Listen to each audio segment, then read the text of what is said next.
Olá, pessoal! Nós vamos agora trabalhar sobre exercícios de aplicação com relação ao campo magnético. Claro, ainda se tratando do conteúdo de eletromagnetismo. Nós temos aqui a nossa primeira questão. O que ela diz? Olha só. Para a primeira figura que está ilustrada aqui abaixo, determine o valor do vetor indução magnética. Aí temos a abreviação, que ele é representado pela letra B maiúscula, situado no ponto P. Então, nós temos um ponto de análise aqui e marque a alternativa correta. Então, basicamente, o que esse problema está pedindo para a gente? Qual é o vetor indução magnética, ou seja, o vetor campo magnético B, situado nesse pontinho aqui, ok? Bom, pessoal, nós sabemos que o campo magnético, em se tratando de fios retilíneos e longos, que é o do que se trata, né, nessa imagem, ele é determinado pela regra da mão direita, onde você alinha o seu polegar à direção da corrente, que aqui ela está indo, então, da esquerda para a direita, e dessa maneira nós entendemos, então, que aqui onde está o P, eu posso desenhar uns círculos com X, por exemplo. Por quê? Porque os vetores estão entrando nesse lado e estão saindo nesse outro lado de cima. Então, aqui em cima, eu posso desenhar círculos com uns pontinhos no centro dele. Essa é a representação, tá? Mas, em questão da representação, foi só uma complementação. Por quê? Porque esse exercício, ele não pede para você desenhar ou para você dizer onde que entra, onde que sai vetor. Não é isso que ele quer. Ele quer saber quanto é que vale o B, quanto que vale o campo magnético. Detalhe importante, tá? Vetor indução magnética e campo magnético, ambos estão representados pela letra B, são sinônimos, até por isso que eu escolhi essa questão para a gente conseguir trabalhar sobre isso. Faz algumas ponderações, né, neste exemplo, onde o autor diz que é para nós adotarmos μ como 4π10 na menos 7. Esse já é um valor comum, né, foi explicado nas aulas de teoria para vocês, que esse μ com este valor, ele é permeabilidade magnética e esse valor é dado no vácuo, que comumente é utilizado nas questões, ok? E aí nós temos que assinalar a alternativa correta correspondente ao B, campo magnético com indução magnética. Nós temos da letra A até a letra E para encontrarmos aí qual é a resposta correta. Bom, e aí o que temos que fazer? Lá no conteúdo, nos vídeos enviados e procurar onde é que está o conteúdo com relação a campos magnéticos em fios retilíneos e longos. Por quê? Porque aí você vai encontrar a fórmula, tá? A fórmula aplicada para este caso é essa, é μ vezes I. μ, como já foi dito, é permeabilidade magnética. I é a nossa corrente. 2π da fórmula e D, pessoal, é a distância do fio até o ponto de análise em que eu estou desejando saber o meu campo magnético, né? Foi até dito, né, na teoria que conforme esse posicionamento ele vai modificando, por exemplo, se for 2,5, se for 10, ele, por termos distâncias diferentes, o B, que é o vetor campo magnético, ele também se altera, né?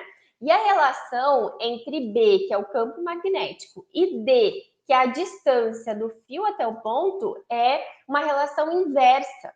Ou seja, se eu aumento a minha distância, ou seja, quanto mais longe eu coloco esse pontinho P, menor é meu campo magnético, tá? Então, como, por exemplo, se eu aumento o denominador, eu diminuo meu numerador. E o inverso também, tá? Se eu trouxer esse P 2,5 centímetros, o que acontece, né? Eu estou diminuindo esse D e aí eu estou aumentando o campo magnético. Então, podemos ter essa relação pela análise da fórmula ou pela análise visual, né? Óbvio que quanto mais perto estiver esse P do campo magnético que está aqui nesse fio, a intensidade dele com certeza será maior, tá bem?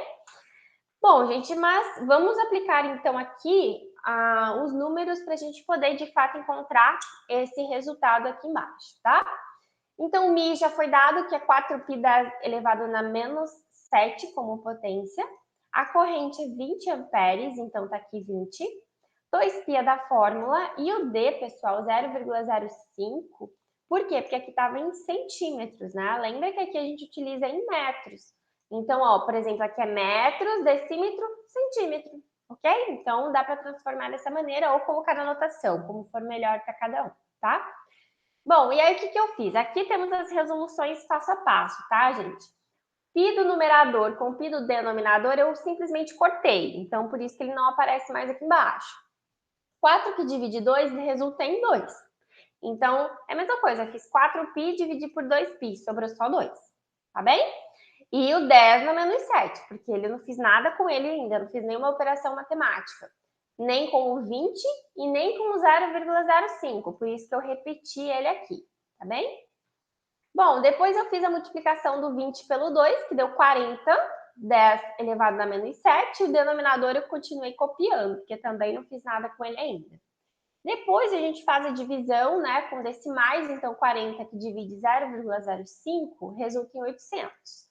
E aí eu não fiz nada com o 10 elevado na menos 7. Bom, se eu não fiz nada com ele na operação, eu dividi só o número do 40 pelo 0,05, eu simplesmente copio ele novamente. Quando a gente vai aqui para a resolução, né, ou perdão, para as respostas, a gente vê que não tem 800, né? Mas tem 8, por exemplo, né? E aí, o que a gente pode fazer? Podemos trabalhar com essa notação, né? Então, a gente pode voltar 2 casas até que a vírgula posicione esse aqui no 8, né? E quando a gente volta 2 casas, é como se a gente somasse mais 2, né? Isso é propriedade matemática de potências. Então, menos 7 mais 2 fica com 10 elevado a menos 5. E aí nós chegamos à resposta que é a letra B. Então, o vetor indução magnética para este caso, com uma corrente de 20 amperes e um ponto posicionado a 5 centímetros do fio retilíneo, nós temos o vetor como 8 vezes 10 na menos 5 Tesla, tá? Lembrando que esse T maiúsculo é a unidade que se chama Tesla. Então, nós finalizamos aqui o primeiro exemplo, que ele trata sobre fios retilíneos e longos, né? Agora nós vamos para o próximo exemplo, e este outro exemplo, pessoal, é com relação às espiras, tá? Então, como vocês já podem perceber, fiz questão de, nesse nosso vídeo de aplicação do conteúdo, utilizar um exemplo de cada tipo de elemento que a gente está trabalhando com relação aos campos magnéticos. Então, a gente trabalhou com fios, vamos trabalhar com espiras agora, e depois nós trabalharemos com solenoides, ok? Vamos lá para esse segundo exemplo, então. Na figura abaixo, temos a representação de uma espira circular de raio R, aqui, percorrida por uma corrente elétrica de intensidade I. E ele já dá até o sentido dessa corrente, que é anti-horário, ok? Calcule o valor do campo de indução magnética, supondo que o diâmetro, muito importante, diâmetro dessa espira é igual a 6 centímetros e a corrente elétrica seja igual a 9 amperes. Adote μ, que é a permeabilidade magnética, como 4π10 na menos 7. Ok, pessoal, e aí nós temos também aqui as alternativas, variando da letra A até a letra B. Novamente, né? A necessidade é a mesma, ou seja, nós precisamos encontrar o valor de B, que é o campo magnético. Só que em se tratando de espiras, a fórmula difere um pouquinho, né? Antes, quando era fio retilíneo longo, como que era a nossa fórmula? Era μ, que multiplicava I de corrente, divide por 2πd. Aqui não, aqui é espira, é um outro tipo de circuito, né? Então, como que a gente usa a fórmula? É μ vezes I, então sim, o numerador é o mesmo, mas muda o denominador, que agora não tem mais 2πd, agora eu tenho 2R, tá? Quem é esse R? É o raio. Muita atenção, gente, essa questão, quando eu li os comentários, ela foi massivamente errada, por quê? Porque as pessoas não prestaram atenção que se trata de diâmetro e não de raio. Então, o que a maioria fez? Colocou direto o 6π aqui no R, e não é. E adivinha? Se você usar o 6π aqui, pessoal, dá alguma resposta aqui, eu não me recordo qual, mas provavelmente dá algumas das outras respostas incorretas aqui, tá? Então, preste muito atenção, gente, na teoria, no português de cada questão, tá? Bom, vamos lá, vamos inserir os números aqui para a gente poder encontrar esses 6, 10 a menos 5 de resposta. Então, vamos lá. O Mi, que é a permeabilidade magnética, é 4π 10 a menos 7, foi dado aqui para a gente. Se ele não for fornecido, vai ter alguma outra atribuição matemática que você possa cortar, ou a própria resposta está em função de Mi, tá? Então, 4π 10 a menos 7 foi fornecido. 9 de corrente, porque também foi fornecido aqui, ó. Então, a corrente que circula aqui no sentido anti-horário vale 9 amperes, ok? 2 porque é da própria fórmula e o raio. Gente, o que eu fiz com esse raio? Temos duas coisas muito importantes. Não é 6π, é 3π. Por quê? Porque não é diâmetro que eu coloco na minha fórmula, é raio, tá? Então, só você trocar o 6 pelo 2, ou divide, né? Então, 6 divide por 2 vai dar 3π, ok? E outra coisa, temos que transformar, né? Porque está em centímetros, nós vamos colocar em metros. O π, pessoal, é um número adimensional. Então, por isso que você não divide o π por 2 e você nem transforma ele, tá? Então, assim, é o 3 que a gente vai ter que transformar, que seria 3 centímetros. Nós vamos transformar ele para 0,03 metros e o π vai junto, tá?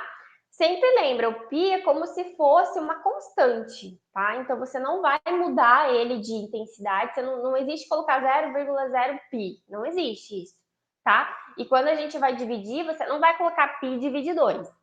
Claro, existem algumas formas que tem π que divide 2, mas porque é inerente da fórmula, aqui não é, tá? Aqui está dizendo que o diâmetro vale 6π, então, se eu quero o raio disso, é 3π, tá? Constante você sempre leva junto.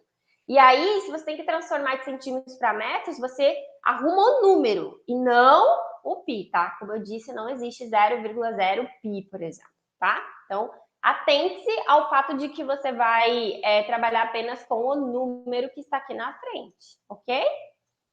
Vamos lá, então. Já fiz a transformação, 0,03 π em metros aqui, tá? Esse 0,03 é porque está em metros e é porque é o raio. Bom, e aí o que a gente pode começar fazendo? Corta o π com o π, tá? Então, até por isso que é importante, né, você saber dessa propriedade matemática, tá? Então, cortei aqui o π, o que sobrou? Sobrou 4, 10 a menos 7, que não fiz nada com ele ainda, e o 9, né? O 2 e o 0,03. Então, dessa segunda para a terceira, a única coisa é que eu cortei os π's, tá? Tanto do numerador quanto do denominador. Vamos lá para o próximo, né? O que eu fiz? Eu multipliquei o denominador, tá? Então, o que você pode fazer aqui? 3 multiplica 2 dá 6, né? E utiliza as casas decimais, 0,06. E o numerador, ó, continua igualzinho. O que eu fiz? Agora eu multipliquei o 9 pelo 4. 9 pelo 4 dá 36. 10 na menos 7, porque eu ainda não fiz nada com isso, né? Então, 36, 10 na menos 7, divide por 0,06. Se você dividir o 36 por 0,06, vai dar o quê? Vai dar 600. Só fazer 36 por 6, que vai dar 6, e mais duas casas aqui, ó, tá? Bom, enfim, é propriedade matemática, né? Dá 600. Como eu não fiz nada com esse 10 a menos 7, eu levo ele de volta aqui. Aí eu vou para as respostas e acontece o mesmo que rolou no exercício anterior, né? Eu não tenho 600, mas eu tenho 6. Aí, o que eu faço? Tá 10 na menos 7, volto duas casas e transformo esse 10 na menos 7 em 10 na menos 5, ok? E assim, a nossa resposta é a letra A. Então, vamos lá. O vetor campo magnético tem intensidade de 6 vezes 10 na menos 5 Tesla nessa situação, trabalhando com essa espira, que possui um diâmetro de 6π, um raio de 3π, ou 0,03π em metros, e que tem uma corrente de 9 amperes que gira no sentido anti-horário. Certo, gente?